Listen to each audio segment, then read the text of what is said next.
কি গুঞ্জনই হচ্ছে সত্য? তামিম ইকবাল কি পাচ্ছেন ক্রিকেট বোর্ডের বিশেষ কোনো দায়িত্ব?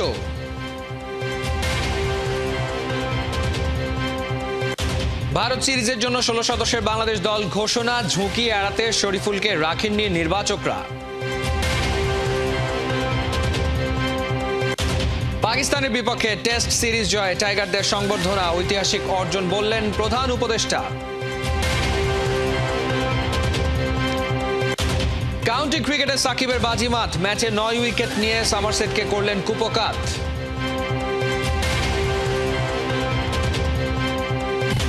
ফিফা অনুমোদিত টার্ফ বসলো মিরপুরের বাণিজ্যিক ভবনের ছাদে, ছোট পরিসরের টুর্নামেন্ট আয়োজন করা যাবে।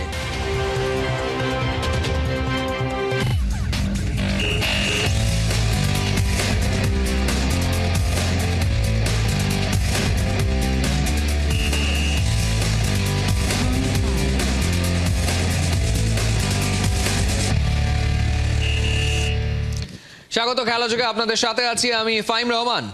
বিসিবি প্রেসিডেন্টের সঙ্গে ক্রিকেটারদের গুরুত্বপূর্ণ মিটিং, যেখানে ছিলেন তামিম ইকবাল। সাবেক কাপ্তান কি তবে বোর্ডের বিশেষ কোনো দায়িত্ব পেতে যাচ্ছেন? সামনেই ভারত সফর। নির্বাচক হান্নান সরকার মনে করেন ভারত সফর কঠিন পরীক্ষাই হবে টাইগারদের জন্য। ইনজুরির কারণে দলে শরীফুলকে রাখার ঝুঁকি নেয়নি সিলেকশন প্যানেল। নাইয়ান বিন জসিমের রিপোর্ট। দুদিন বাদেই ভারত সফর। তার আগে বোর্ড প্রেসিডেন্টের সঙ্গে শান্ত, লিটন, মুশফিক সহ জাতীয় দলের গুরুত্বপূর্ণ সদস্যদের জরুরি বৈঠক। তার চেয়ে গুরুত্বপূর্ণ বিষয়, একই সময়ে বিসিবিতে আসেন তামিম ইকবালও। ক্রিকেটারদের সঙ্গে বোর্ড প্রেসিডেন্টের ওই মিটিংয়ে ছিলেন সাবেক কাপ্তানও। চলমান গুঞ্জন আরও পাকাপোক্ত হলো। তবে কি সত্যি তামিম বোর্ডের গুরুত্বপূর্ণ পদে বসতে যাচ্ছেন? বিকেল 3টার পর শুরু হয়ে মিটিং চলে সন্ধ্যার আগ পর্যন্ত। সেখান থেকে বের হয়েও তামিম গাড়িতে বসে মুমিনুল মুস্তাফিজদের সঙ্গে বসেন ক্লোজ ডোর আলোচনায়।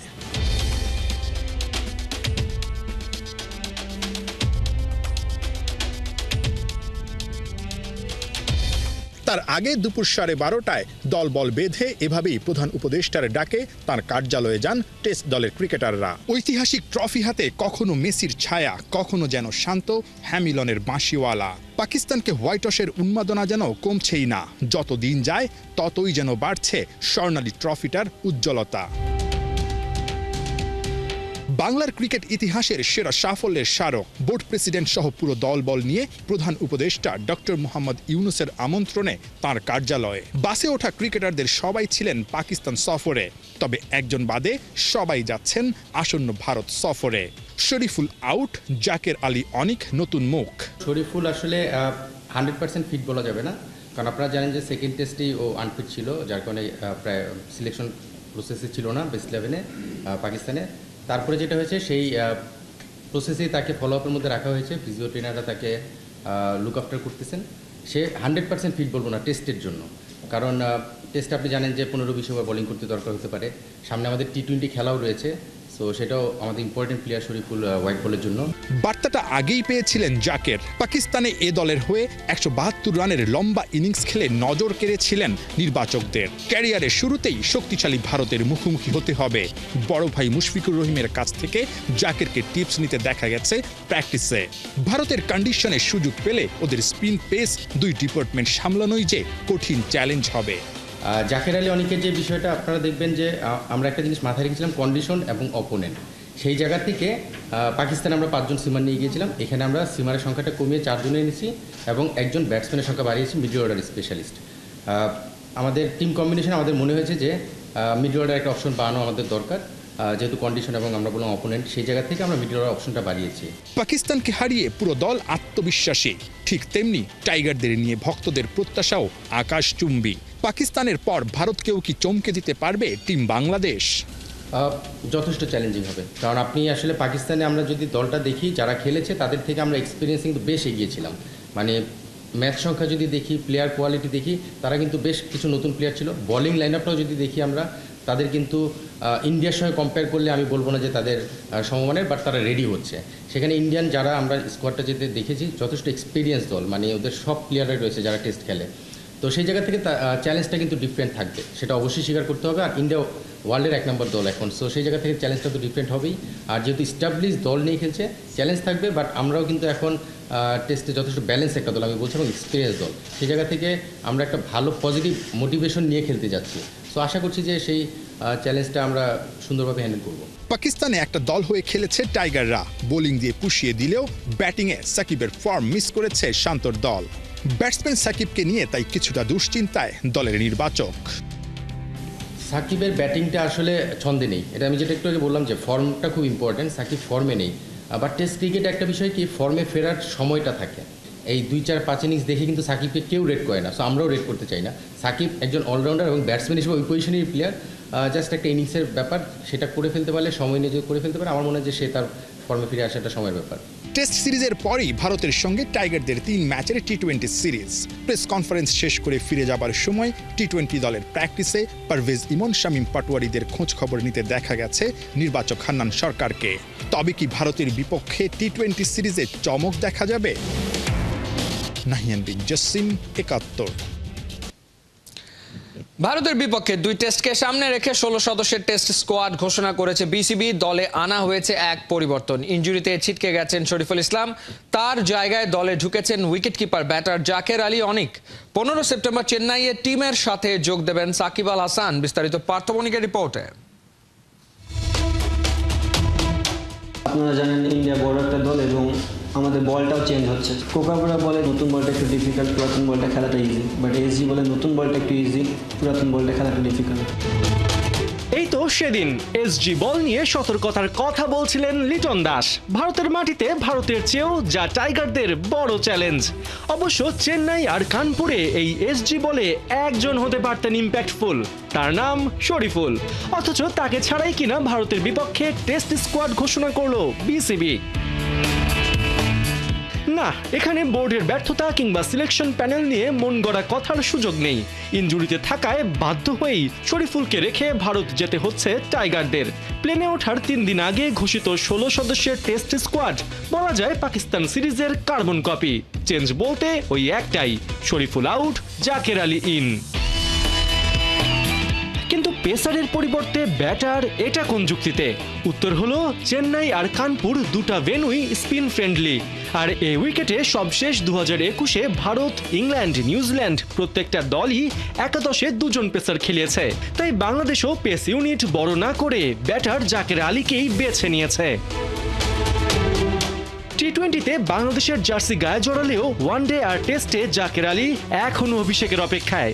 সবশেষ বাংলাদেশ এ দলের হয়ে পাকিস্তান সফর করেছেন, যেখানে পাকিস্তান শাহিনসের বিপক্ষে 172 রানের ইনিংস তাকে নিয়ে এসেছে টেস্ট দলের রাডারে।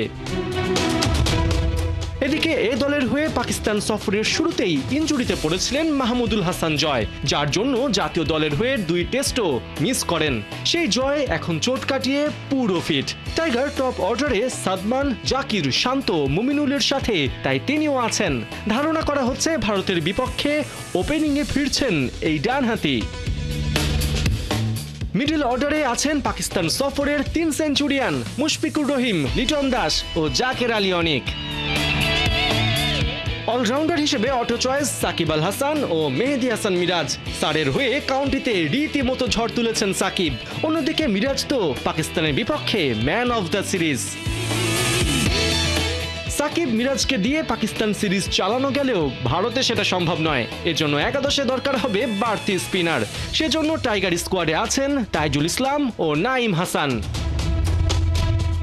ভারতের স্পিনিং উইকেটে পেসারদের কাজ এমনিতেই ডিফিকাল্ট, আর এই কঠিন কাজের ভার পেয়েছেন তাসকিন, হাসান মাহমুদ, নাহিদ রানা ও খালেদ আহমেদ। রবিবার ভারতের উদ্দেশ্যে দেশ ছাড়বে বাংলাদেশ টেস্ট দল। 19 সেপ্টেম্বর প্রথম টেস্ট চেন্নাইয়ে আর দ্বিতীয় টেস্ট 27 সেপ্টেম্বর কানপুরে। পার্থ বণিক, 71।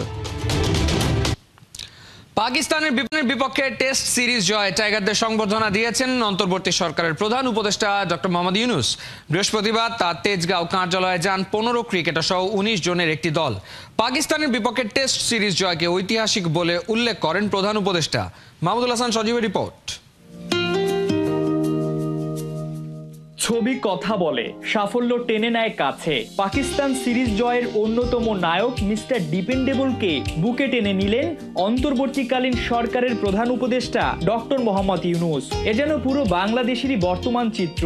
একজন দেশের ক্রিকেটের বিপদের কাণ্ডারি, আরেকজন দেশের সবচেয়ে বড় অভিভাবক। দুজনই লড়ছেন বাংলার জন্যে।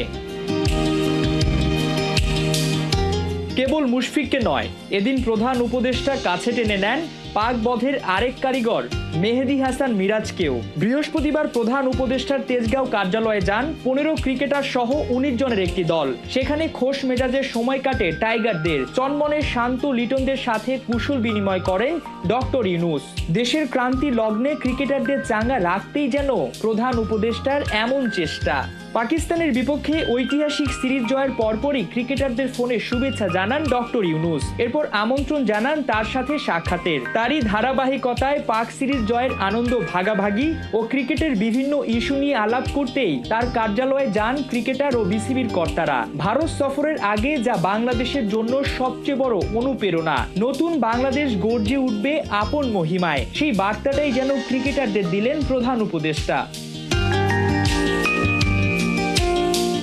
15 ক্রিকেটারের বাইরে এদিন ডক্টর ইউনূসের সঙ্গে সাক্ষাৎ করেন বিসিবির সভাপতি ফারুক আহমেদ, পরিচালক নাজমুল আবেদিন ফাহিম, প্রধান নির্বাহী নিজামুদ্দিন চৌধুরী সুজন এবং পাকিস্তান সফরে যাওয়া বাংলাদেশ দলের ম্যানেজার রাবিত ইমাম। এছাড়াও সাক্ষাতে উপস্থিত ছিলেন যুব ও ক্রীড়া উপদেষ্টা আসিফ মাহমুদ সজীব। তবে দেশের বাইরে থাকায় এ সাক্ষাতে ছিলেন না সাকিব আল হাসান। মাহমুদুল হাসান সজীব, 71। সাকিব আল হাসানের পর বাংলাদেশে মিলেছে আরও একজন সুপার অলরাউন্ডারের খোঁজ। মেহেদী মিরাজ এখন সুপার অ্যাক্টিভও। পাকিস্তানের মাটিতে ইতিহাস সৃষ্টি করা টেস্ট সিরিজে 2 ম্যাচেই মিরাজের অলরাউন্ড পারফরমেন্স ছিল চোখে লেগে থাকার মতো। তাই দেখতে যত সাদাসিধা হোক, প্রতিপক্ষের জন্য খতরনাক মেহেদী মিরাজকে নিয়ে বাড়তি সতর্ক এবারে থাকতেই হচ্ছে ভারতকে। আরও বিস্তারিত খালিদ জামিলের রিপোর্টে। মুখে মিষ্টি হাসি দেখে যে বা যারা ওকে চেনে না তারা হয়তো বিশ্বাসই করতে চাইবে না এই ছেলেটা প্রতিপক্ষের রাতের ঘুম কেড়ে নিতে এখন ওস্তাদের ওস্তাদ। পাকিস্তানের যখন টাইগারদের বিপক্ষে ছেড়ে দেমা কেঁদে বাঁচি অবস্থা, সাকিব আল হাসান যখন আগের সেই আগুনে ফর্মে নেই, তখন বাবর রিজওয়ানদের ব্যাটিংটাকে রীতিমতো চেপে ধরে ঘাড় মোটকে দিয়েছেন মেহেদী মিরাজ। সবুজ পাকিস্তানকে সাদা চুনকাম শেষে মিরাজরা এবার পাড়ি জমাচ্ছে ভারতে। আর তাকে নিয়ে আলাদা করে চিন্তা করতেই হচ্ছে গৌতম গম্ভীরদের। ঘরে বাইরে ভারতের বিপক্ষে মিরাজের গড় রান 19-এর মতো, তবে সেটাই ভারতের মাঠে বেড়ে হয়েছে 22। অর্থাৎ ঘরের চেয়ে ভারতে ব্যাট করতেই মনে হচ্ছে মিরাজের বেশি আনন্দ। তার উপর কেবল ব্যাটার মিরাজকে নিয়ে ভাবলেই তো হচ্ছে না ম্যান ইন গ্রিনদের, কারণ উপমহাদেশের উইকেটে ওর ঘূর্ণি জাদু সামলানোর ক্ষেত্রে কোনো সহজ তরিকা আপাতত নেই। আগের পরিসংখ্যান বলছে ভারতের বিপক্ষে ওভারঅল হিসেবের চেয়ে মিরাজের বোলিং গড় কিছুটা খারাপ, কিন্তু দুনিয়া কাঁপানো ক্রিকেটারদের মতোই মিরাজ যেন প্রতিবার ঠেকে শিখতে জানেন। আর সে কারণেই দিন গড়ানোর সাথে সাথে মিরাজ হয়ে উঠেছেন আরও দুর্ধর্ষ বোলার। সিজন ওয়াইজ তার বোলিং গড় দেখলেই সেটা টের পাওয়া যায়। অবশ্য মাঝের যে সময়টায় মেহেদী মিরাজের 125 গড় দেখাচ্ছে, সেই চাঙ্কে একটা ম্যাচই খেলেছেন এবং সেটা ওই ভারতের বিপক্ষেই। বোঝাই যাচ্ছে ইন্দোরের সেই ম্যাচে 125 রান দিয়ে মাত্র 1 উইকেট শিকার করেছিলেন মিরাজ। কিন্তু সেই দিন গেছে একেবারেই। এই মিরাজের উপর অনেক ভরসা করে বাংলাদেশ দল, তার প্রতিদানও দিয়ে চলেছেন সমান তালে। লোয়ার অর্ডারে ব্যাটিংয়ের পাশাপাশি সাকিবের সাথে জুটি বেঁধে দুরন্ত স্পিন অ্যাটাকের অংশ হন, কিংবা ক্যাপ্টেন নাজমুল শান্তর সাজানো ফর্মুলায় কোনো একজন পেসারের সাথে এক দিক থেকে প্রেসার দিয়ে ব্যাটারদের ঘাম ছুটিয়ে দেয়াতে মিরাজ হয়ে উঠতে পারেন টাইগারদের মোক্ষম অস্ত্র। সাদা বলে দুর্ঘটনার কবলে পড়ে বড় দল হারে কখনো কখনো, কিন্তু টেস্টে সত্যিকারের দাপট দেখিয়ে জিততে হয়। পাকিস্তানের বিপক্ষে সেই দাপট দেখানো বাংলাদেশ ভারতের বিপক্ষেও তেমন কিছুই করতে চাইবে, আর মিরাজ সেখানে হতেই পারেন টপ পারফর্মার। বাংলার সফলতম আইকন হওয়ার পথে এগিয়ে যেতে পারেন আরও খানিকটা পথ। খালিদ জামিল, 71। দীর্ঘ বিরতির পর প্রত্যাবর্তনের অপেক্ষায় বিরাট কোহলি। বাংলাদেশের বিপক্ষে টেস্ট সিরিজ দিয়েই 9 মাস পর সাদা পোশাকে ফিরবেন কিং কোহলি। টাইগারদের বিপক্ষে টেস্টে তার ট্র্যাক রেকর্ড দুর্দান্ত, তবে সাম্প্রতিক সময়ে ঘরের মাঠেও কমতে শুরু করেছে কোহলির পারফরমেন্সের ধার। বাংলাদেশ কি পারবে এই সুযোগটা হাতিয়ে নিতে? কোহিনুর কণার রিপোর্ট। বিরাট কোহলি একটা নাম, একটা ব্র্যান্ড, আর গম্ভীরের ভাষায় ক্রিকেট দুনিয়ার শাহেনশাহ। সেই শাহেনশাহই এবার ফিরছেন ক্রিকেটের সবচেয়ে অভিজাত ফর্মেট টেস্ট ক্রিকেটে। ঘরের মাঠে বাংলাদেশের বিপক্ষে টেস্ট সিরিজ দিয়েই কাটতে চলেছে 9 মাসের বিরতি। ঘটতে চলেছে কিং কোহলির প্রত্যাবর্তন। মাঠে নামার আগে নতুন মাইল ফলকের সামনে দাঁড়িয়ে বিরাট কোহলি। বাংলাদেশের বিপক্ষে মাত্র 58 রান করলেই বিশ্বের চতুর্থ ক্রিকেটার হিসেবে করবেন 27,000 আন্তর্জাতিক রান। এই মুহূর্তে কোহলি দাঁড়িয়ে 26,942 রানে। এই তালিকায় আরও আছেন রিকি পন্টিং আর কুমার সাঙ্গাকারা। সাদা পোশাকে বরাবরই দারুণ ঝকঝকে বিরাট কোহলি। 191 ইনিংসে 49 গড়, 55.56 স্ট্রাইক রেট নিয়ে মোট রান করেছেন 8,848। আর মাত্র 152 রান করলেই চতুর্থ ভারতীয় ক্রিকেটার হিসেবে পৌঁছে যাবেন 8,000 ক্লাবে।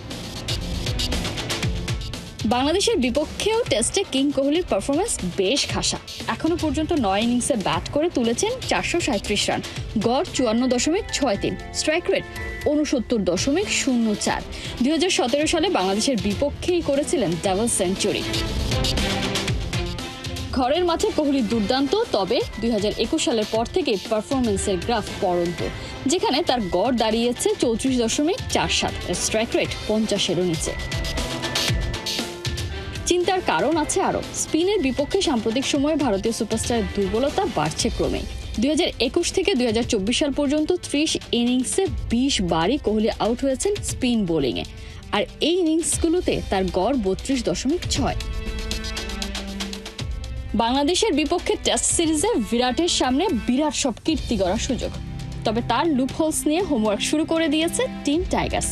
কিং কোহলি নিশ্চয়ই ভুলে যাননি এবাদতের এক সেলুটেই শুরু হয়েছিল তার ক্যারিয়ারের সেঞ্চুরি খরা। কোহিনুর কণা, 71। কাউন্টি ক্রিকেটে সারের হয়ে সাকিব আল হাসানের বাজিমাত। প্রথম শ্রেণীর ক্রিকেটে 27 মাস পর ফাইফারের দেখা পেয়েছেন তারকা অলরাউন্ডার। সাকিবের দুরন্ত বোলিংয়ে সমারসেটের দ্বিতীয় ইনিংস গুটিয়ে যায় 224 রানে। 96 রান খরচায় 5 উইকেট নেন সাকিব। রহমান পেয়ারের রিপোর্ট। পাকিস্তানের টেস্ট সিরিজ জিতে আত্মবিশ্বাসের তুঙ্গে বাংলা। এবার নিশানা ইন্ডিয়া। টেস্টে কখনোই ভারতকে হারাতে না পারার আক্ষেপ মেটাতে চায় টাইগাররা। এর জন্য জরুরি সাকিব আল হাসানের মতো অভিজ্ঞ তারকাদের জ্বলে ওঠা। বিশ্বের অন্যতম সেরা অলরাউন্ডার মানসিক চাপের মাঝে চেষ্টা করছেন পারফর্ম করার। সিরিজ শুরুর আগে কোহলি রোহিতদের চিন্তা বাড়াচ্ছেন সাকিব আল হাসান। পাকিস্তানের টেস্ট সিরিজ জিতে বাকিরা দেশে ফিরলেও মহাতারকা পাড়ি দেন ইংল্যান্ডে। দুটি ছড়িয়েছেন কাউন্টি ক্রিকেটে। দীর্ঘ প্রায় 15 বছর পর কাউন্টি ক্রিকেটে প্রত্যাবর্তন হয়েছে সাকিব আল হাসানের। সারের হয়ে প্রথমবারের মতো খেলছেন তিনি। অভিষেকে মাঠে নেমেই জানান দেন নিজের উপস্থিতি। সারের হয়ে অভিষেক ইনিংসেই নিয়েছেন 4 উইকেট। দ্বিতীয় ইনিংসেও বল হাতে সমারসেটের থ্রেট। সাকিবের কেরামতিতে প্রথম ইনিংসে সমারসেটকে 317 রানে অল আউট করে সারে। দ্বিতীয় ইনিংসেও প্রতিপক্ষের ব্যাটিং লাইন আপের কঠিন পরীক্ষা নেন সাকিব। তৃতীয় দিনে 194 রানেই 9 উইকেট হারায় সমারসেট। সাকিবের ঝুলিতেই এর 4 উইকেট। সমারসেটের শেষ উইকেটটাও নেন টাইগার অলরাউন্ডার। 96 রান খরচায় দ্বিতীয় ইনিংসে তার শিকার 5 উইকেট। প্রথম শ্রেণীর ক্রিকেটে 27 মাসের বেশি সময় পর এই অর্জন ধরা দিল তার ঝুলিতে। ম্যাচে মোট 9 উইকেট নেন তিনি। সাকিবের এমন ফর্ম দেখে দুশ্চিন্তা ইন্ডিয়া। শ্রীলঙ্কার মাটিতে স্পিনেই ধুঁকেছে ভারতীয় ব্যাটাররা। স্পিন বোলারদের বিপক্ষে যে অনেক উন্নতি করতে হবে স্বীকার করে নিয়েছিলেন সাপোর্ট স্টাফরা। সিরিয়াসলি ভাবতে হবে জানিয়েছিলেন রোহিত শর্মা, কারণ লাল বলে দীর্ঘদিন প্রস্তুতির মাঝে নেই বিরাট রোহিতরা। 19 সেপ্টেম্বর চেন্নাইয়ে শুরু হবে বাংলাদেশ ভারত প্রথম টেস্ট। চেন্নাইয়ের পিচে সুবিধা পেয়ে থাকেন স্পিনাররা। সাকিবের বোলিং জাদু ভারতের মাটিতেও অব্যাহত রাখতে পারে বাংলাদেশের স্বপ্নযাত্রা। রহমান পেয়ার, ৭১। শুধু মাঠে নয়, এবার ছাদে হবে ফুটবল ক্রিকেটের লড়াই। ফিফা অনুমোদিত টার্ফ বসলো মিরপুরের একটি বাণিজ্যিক ভবনের ছাদে। ছোট পরিসরে যে কেউ এখানে বুকিং নিয়ে টুর্নামেন্ট আয়োজন করতে পারবে। আয়োজকরা বলছেন মাঠের অভাবের কারণেই এমন উদ্যোগ। অর্ণবাপী রিপোর্ট। ছাদ বাগান, ছাদে খামার কিংবা খাবারের দোকান, অনেক কিছুই হয়। তবে এবার হয়েছে প্রথম রুফটপ স্টেডিয়াম। কয়েকজন তরুণ মিলে নিয়েছে এরকম ভিন্নধর্মী একটা উদ্যোগ, যেখানে ক্রিকেট, ফুটবল সহ আউটডোর স্পোর্টস আয়োজন করা সম্ভব। চিন্তা করলাম যে কিছু এক্সেপশনাল যদি কিছু করা যায়। সো গ্রাউন্ডে তো সবাই করতেছে, পরে আমরা প্ল্যান করলাম যে আমরা যদি রুফে করি তাহলে কেমন হয়। তারপর থেকে আমাদের চিন্তা স্টার্ট, তারপর থেকেই শুরু, তারপর আলহামদুলিল্লাহ আল্লাহর মধ্যে বাস্তবায়ন হলো আর কি। কারেন্টলি ঢাকা শহরে তো অনেক প্লেয়িং ফিল্ডের অভাব রয়েছে। এখানে আমরা ফিউচার প্ল্যানিং আছে যে আমরা সকালবেলা আমরা ট্রেনিংও দিব সব এইজের মানুষদের। সো এটাতে অফকোর্স ইনশাল্লাহ নতুন স্পোর্টসম্যানও আরও ইন্সপায়ার হবে খেলার জন্য। আমাদের কোম্পানির নাম যেটা হচ্ছে অ্যারো টার্ফ, বাট হচ্ছে আমাদের ওয়েবসাইট যেটা অ্যারো স্পোর্টস লিমিটেড। আমাদের মাদার কোম্পানি হচ্ছে অ্যারো স্পোর্টস লিমিটেড, ওইটার একটা উইং বলতে পারেন অ্যারো টার্ফ। ফিফা অনুমোদিত টার্ফ বসেছে মিরপুর 12-র এই বাণিজ্যিক ভবনের ছাদে, যেটা উড়িয়ে আনা হয়েছে দেশের বাইরে থেকে। রয়েছে ফ্লাড লাইটের ব্যবস্থা। এটা হচ্ছে ফুটসাল ফুটবলের, আমাদের এটা ফিফা সার্টিফাইড টার্ফ। আমরা টার্ফটা ইম্পোর্ট করে নিয়ে এসেছি। আর এখানে হচ্ছে ফুটবল প্লাস ক্রিকেট, যে কেউ চাইলে ক্রিকেটও খেলতে পারবে। আমাদের ক্রিকেট একটা পিচ দেওয়া হবে এখানে, ওই পিচের মধ্যে ক্রিকেট চাইলে খেলতে পারবে। So football cricket at a time খেলতে পারবে, সমস্যা নেই। মিনিমাম 5000 থেকে 7000 হলে পারফেক্ট হয়। আমাদের এটা 5000 স্কোয়ার ফিটের মতো, তো 5 to 7 এনি টাইপ অফ গ্রাউন্ডে এই বিজনেসটা রান করানো যায়। মিরপুর দিয়ে শুরু হলেও আগামীতে ঢাকার বিভিন্ন লোকেশনে এরকম রুফটপ স্টেডিয়াম করার পরিকল্পনা রয়েছে উদ্যোক্তাদের। অর্ণবাপী, ৭১। চলছে খেলাযোগ সরাসরি সংবাদ অনুষ্ঠান দেখতে চোখ রাখুন ৭১-এর ফেসবুক পেজ এবং সাবস্ক্রাইব করুন ৭১-এর ইউটিউব চ্যানেল। ৭১-এর সাথেই থাকুন।